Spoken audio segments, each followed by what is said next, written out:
May kabat na sa 10,327 ang natalang na dugang sa mga butante sa General Santos City, sunod lang kana sa bulan sa Marso ning tuiga. Dugang kini sa kaning ihap sa mga butante nga anaa sa 376,332. Matod ni Bay Ziguera Iskak, Election Assistant 2 sa Commission on Election Gensan, gilang kuban na ang kapin 10,000 sa mga bag-ong nagpa-register, nagpa-transfer gikan sa ubang distrito, city ug munisipalidad, ingon man nagpa-reactivate ug uban pa.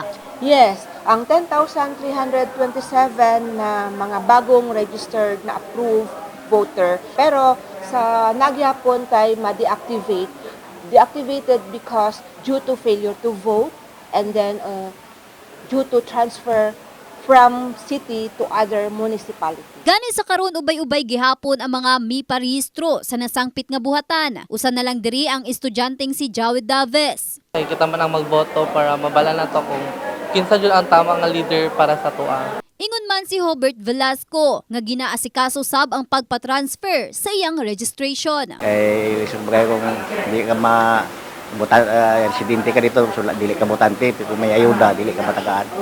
Nang lang jud kay update nga voter certificate.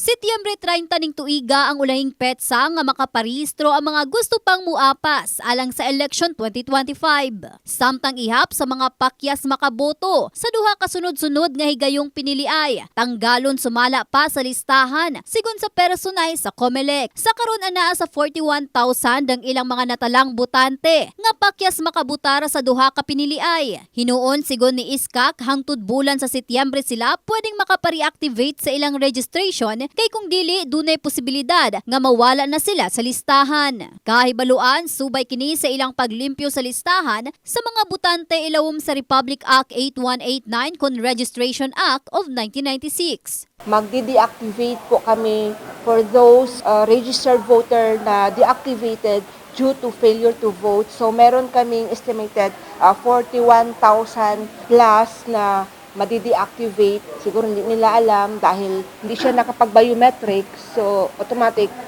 hindi makikita yung name niya dahil nga hindi kompleto yung biometrics niya.